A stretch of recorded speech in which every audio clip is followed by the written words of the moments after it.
got a question for you. First off, how many people here enjoy planting and harvesting soybeans more than corn? Okay, I got one person, and I'm glad you're sitting right here, right? Okay, because really what today is here we are. Basically, we've had corn warriors early this morning. We have corn warriors again here in a couple hours.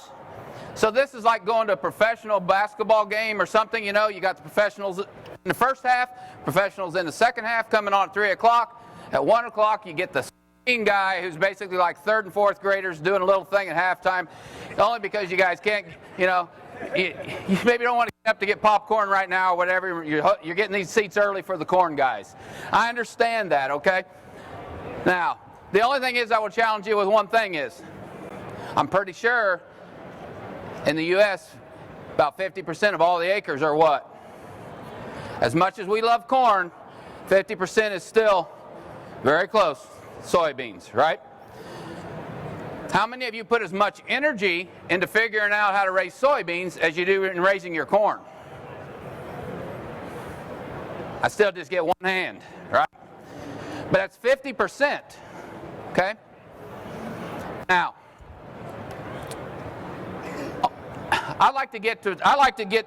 whenever I speak, I like to give one take-home message that everybody can remember.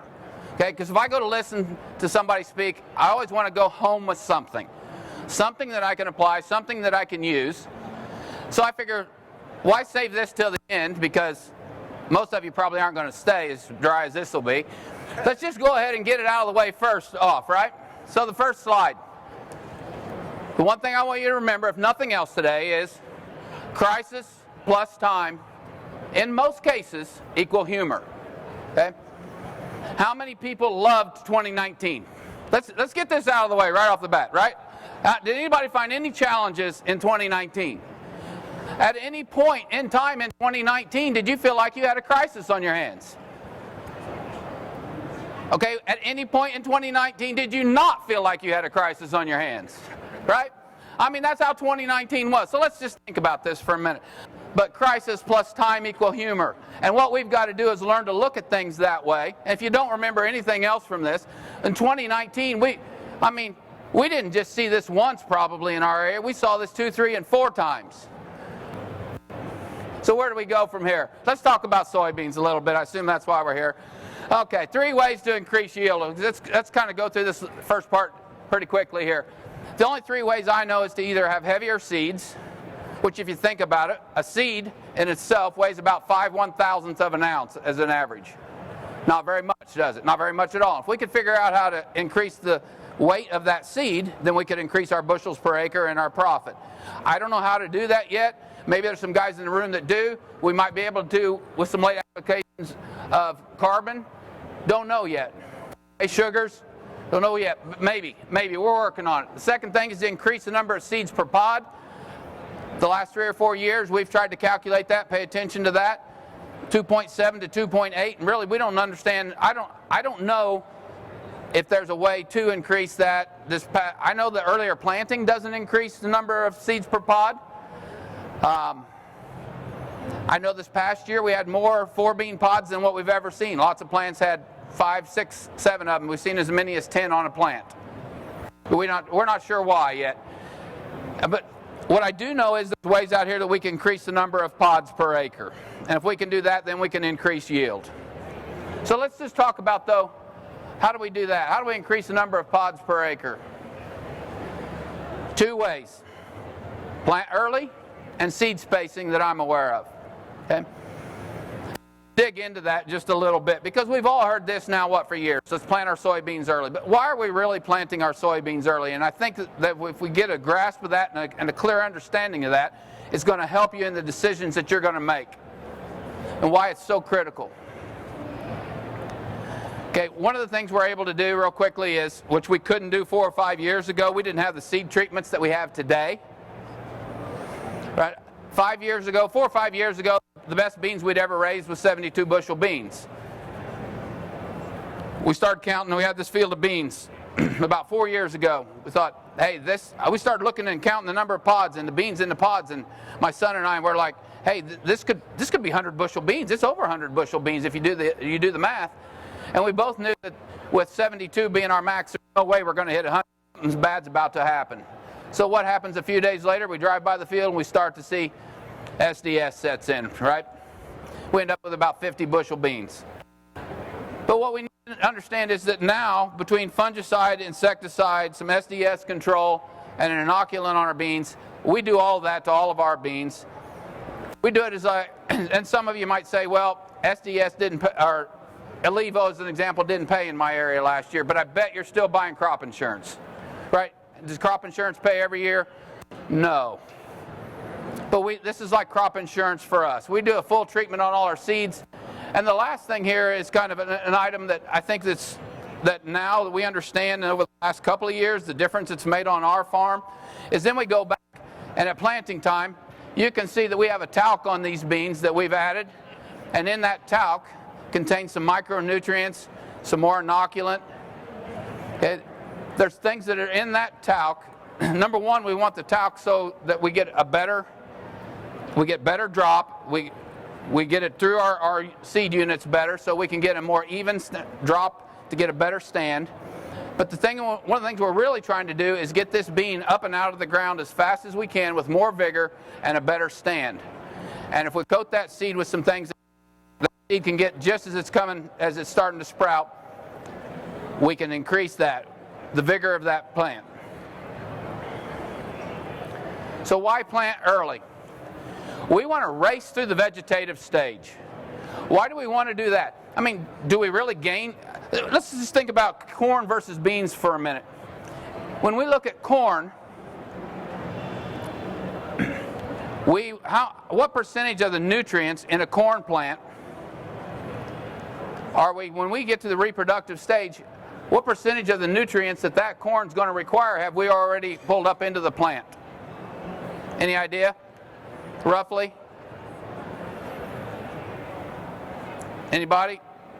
We get to tasseling where a lot of the nutrients, maybe 60-70%, two-thirds, 60% to two-thirds of the nutrients that plants are going to extract from the ground are already tied up into that plant. When we get to the reproductive stage for soybeans, we've pulled up almost very little, okay? Maybe 20% of the nutrients. We want to plant early, and that's really what I'm talking about here by racing through that vegetative stage. What we learned a couple of years ago was that it didn't matter what bean that we planted, whether it was a 2.9, we had 3 different varieties that year, a 2.9, a 3.5, and a 4.2. And we did our research on how many GDUs does it take to get that bean up and out of the ground. To get it to the reproductive stage. And it took between 750 and 800 GDUs on all 3 maturities. So what that told us was that there is a heat accumulation. Temperature matters to getting those soybeans to the reproductive stage. We want to maximize the amount of photosynthesis that we capture. Okay? That's our energy source. If we plant early, we can maximize the number of nodes. Just think about it for a minute. During the reproductive stage, we've got an end point out here, right, when those beans are going to mature. The quicker that we can get them to reproductive stage, the longer we're going to keep that window open. Right? Therefore, we're going to increase our odds by having more nodes on that plant. The longer we can keep it open, the more flowering, the more nutrients that we can uptake, and we're going to minimize our environmental impacts. What do I mean by that? Our timing of our nutrient uptake. Remember, on corn, we pull up so much early in its life. We pull up a lot late, but in beans, it's almost all later in its life. So, just think about this for a minute. We've got to, from the time we are in the reproductive stage, we've got 100 bushel beans requires the same number of nutrients as 300 bushel corn. But we've got to pull those nutrients up through the roots with a root that's roughly 1/5 the size of corn. and we've got to pull it up in a much smaller time frame or window. So if we can extend that window, if we can get to that reproductive stage, and when instead of having 30 or 45 days, if we can have 60 or 90 days, we can get these beans. In Illinois, southern Illinois, we can get these beans, we can get them to flower. If we can get them planted early enough and get enough heat, we can be doing it in late May. Okay.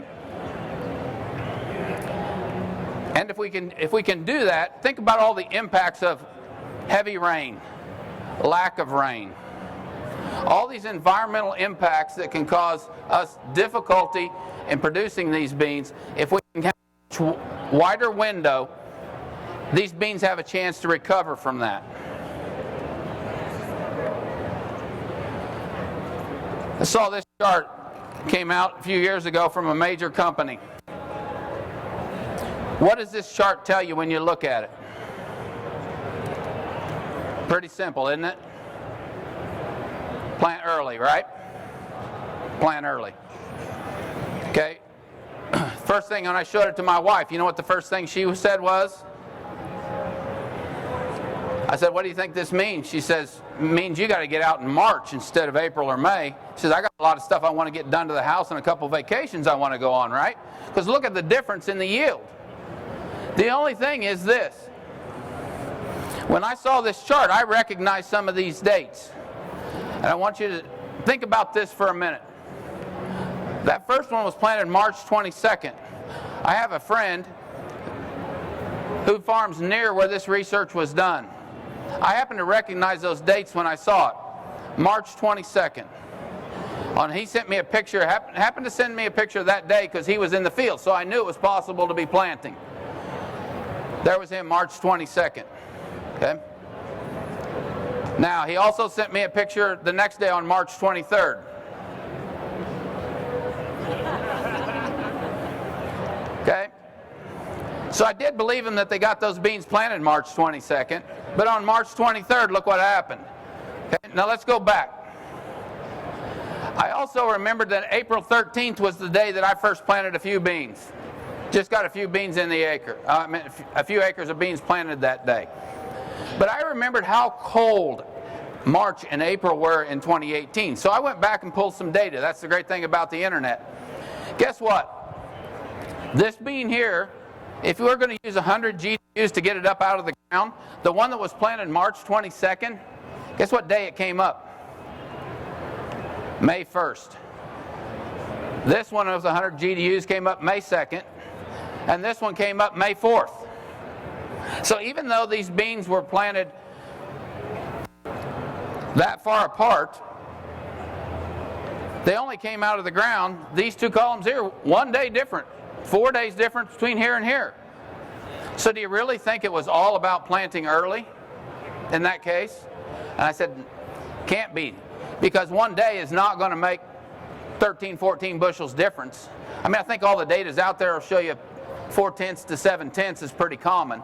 So I understood this, but I knew right away what had happened with that weather impact. So I called the company and I said, hey, did you guys happen to do a stand population on your dates? Yeah, we did. What was the answer on the first? What do you think happened here? Yeah, they only got about a 75% stand out of that first one. So what really drove that yield? Maybe a little thinner population, right? Maybe a little thinner population, okay?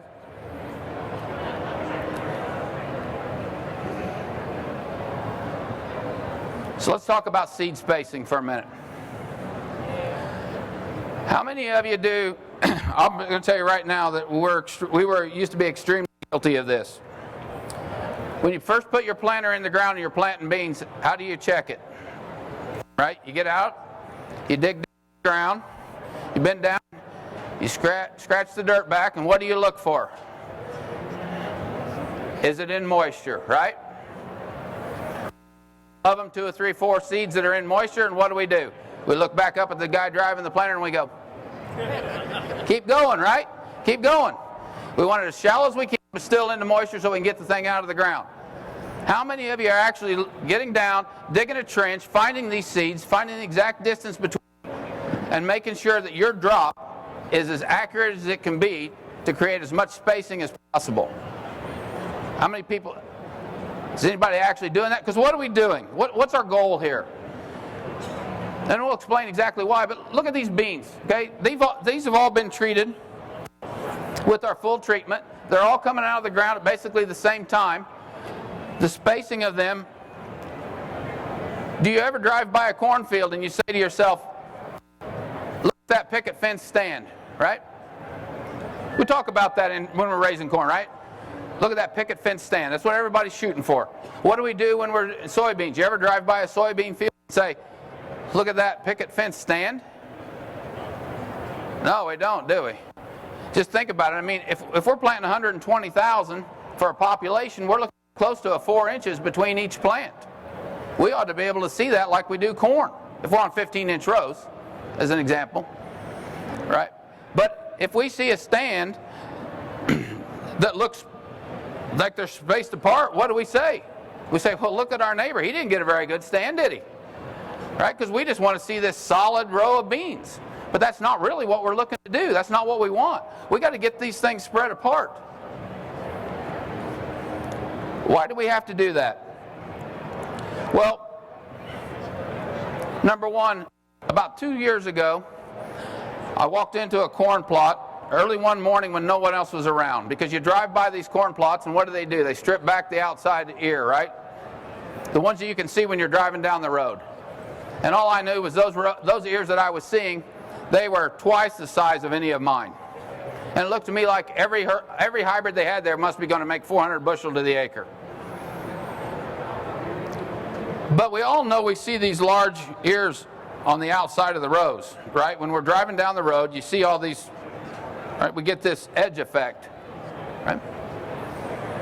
But I wanted to go out and I wanted to look at these different hybrids.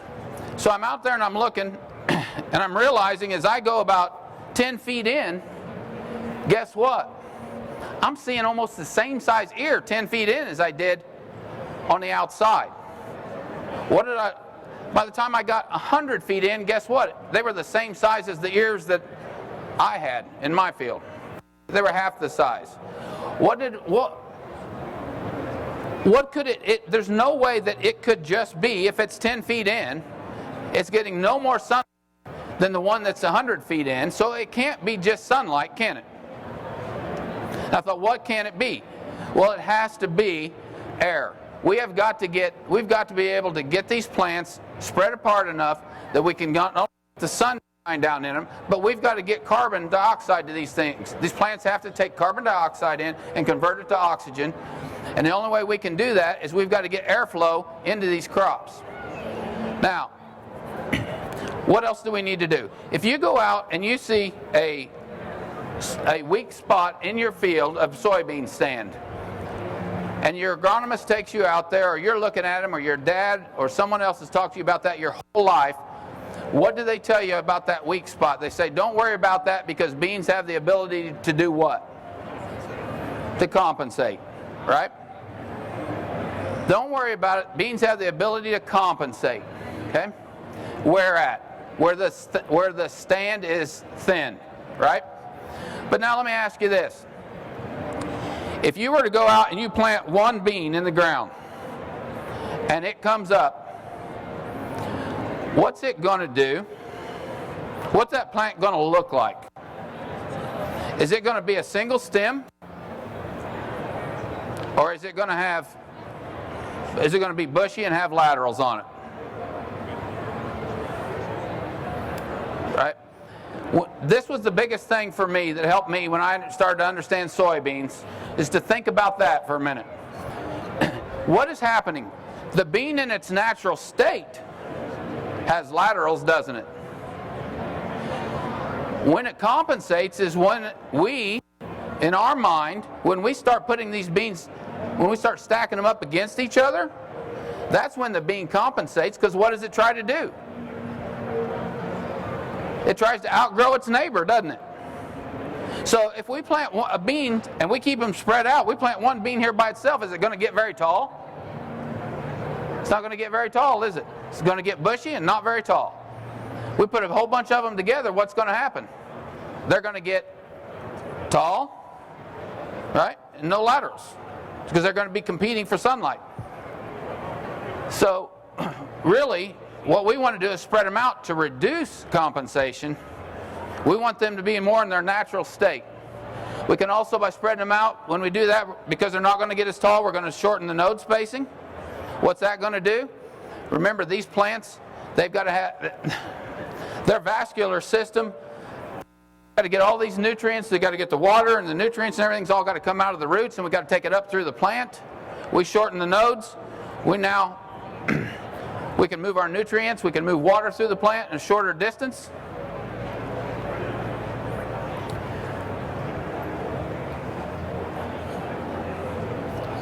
And we can increase the number of laterals. Let's just look at what happened in 2019. Real quickly, I want to show you a couple of things. In 2018, this field made 110. Okay. In 19, I'll admit we didn't make 100. Okay. This field here, these are dryland beans. These beans made 94. But here's the exciting thing I want you to see. In 19, we planted 90% of our beans the first 2 weeks of June. Everybody else do that? Planted a lot of your crops in June, didn't we? And when we planted them, I thought, what kind of potential do we have to raise a good crop? And I really didn't know how much potential that we had. But it was pretty exciting to see that we can still apply all the principles we learned in 17 and 18, even in June. 1st of June, we could apply them, and we could still get these beans. This bean here is an example, has 9 laterals. Okay, with all the rain, we only ended up with about a 70 or 80,000 stand on this particular field. But here we have, there's 9 laterals besides the main stem. We've got 10 different stems or laterals that are all blooming. They're all on about the 9th node right now, so every time we get one more node, how many nodes are we really getting out of that plant? We're getting 10 instead of 1 or 2. All right. So what was exciting to see is actually in 19, we had more potential than we did in 17 or 18 by applying the principles we learned in 17 and 18, even though we planted late. Now what happened? Honestly, we just ran out of time as these beans were to mature. We didn't get the explosion out the top the one last time where we set another 2 or 3 nodes full of clusters of pods.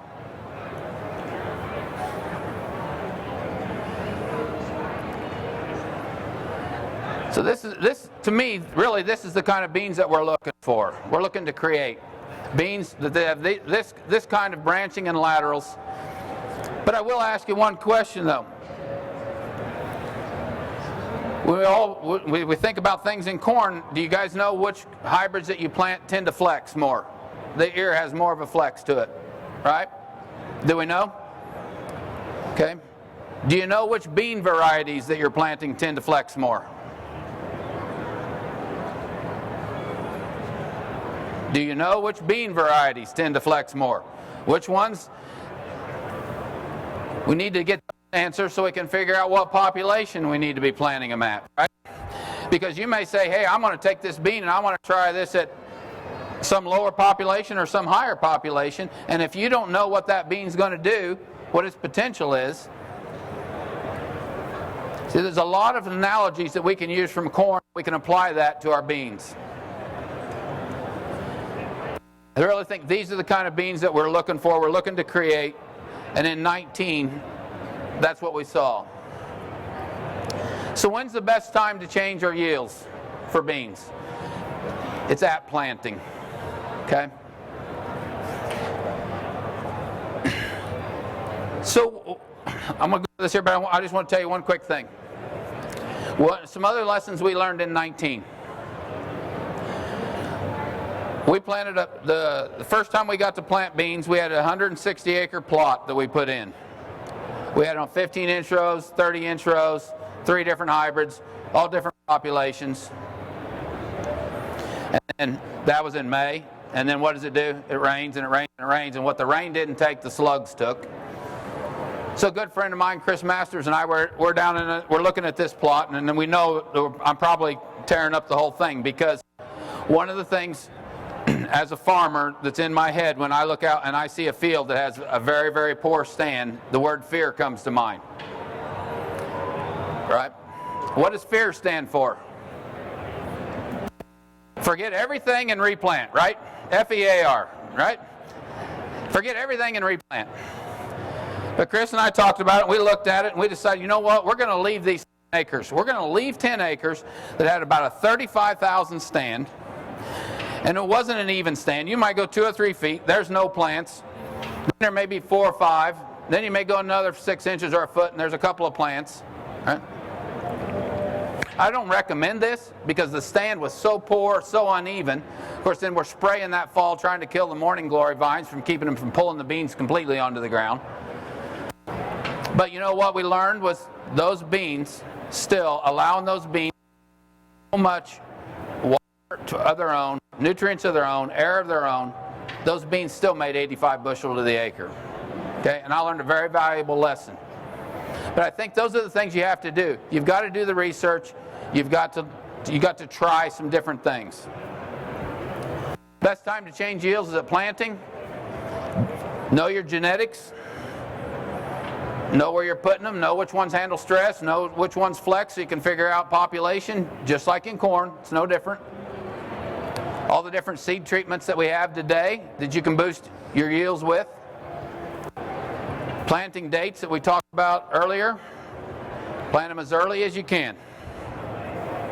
And seed spacing.